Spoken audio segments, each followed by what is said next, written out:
The Two Rules by Dr. Neeraja Rag.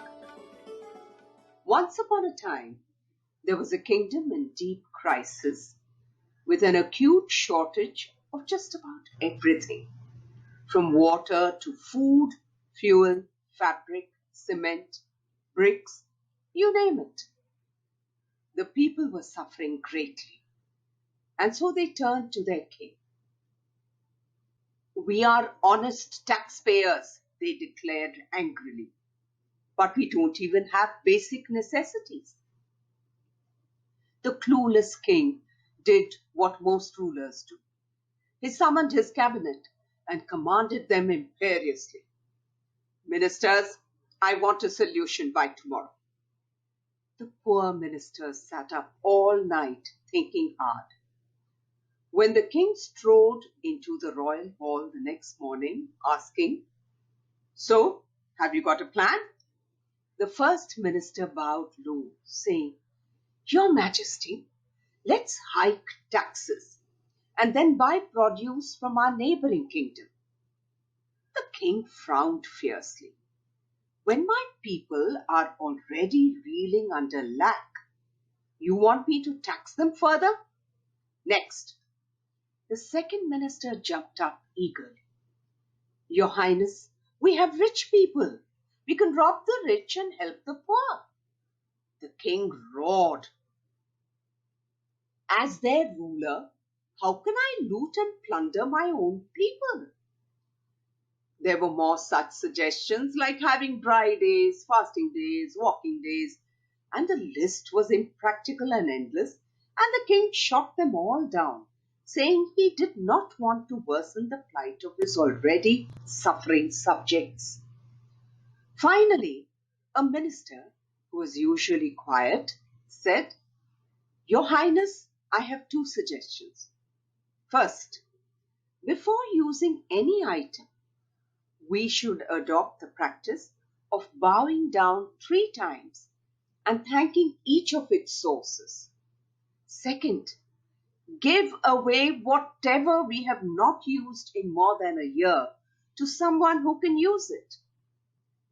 This was doable, felt the king, as he ordered that both rules be implemented right away.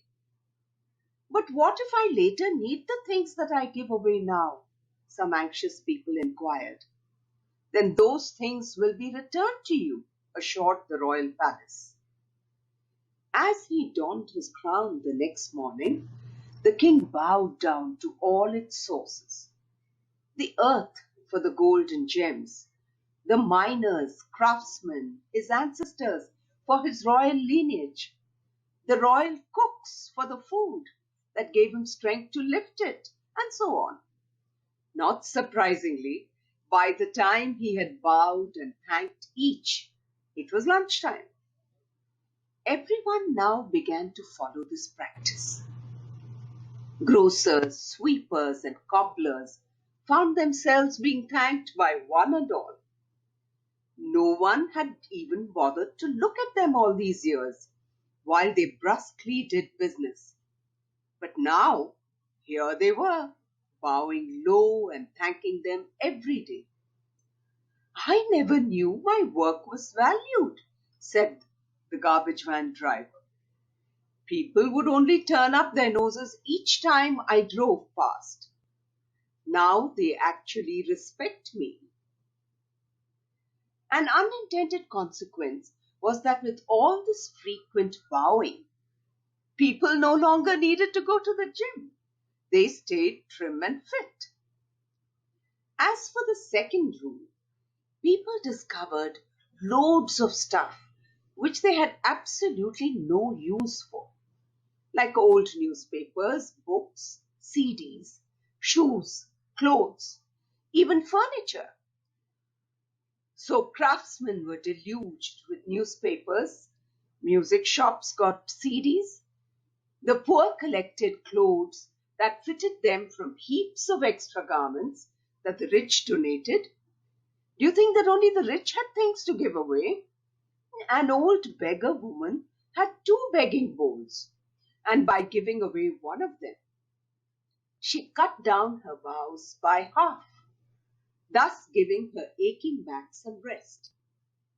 Who asked for their things back? Nobody. People were so much freer and relaxed with fewer possessions that no one wanted anything back. Slowly, people of the land found that they had plenty to live comfortably. But most important, they now lived by valuing what they had and by respecting one another.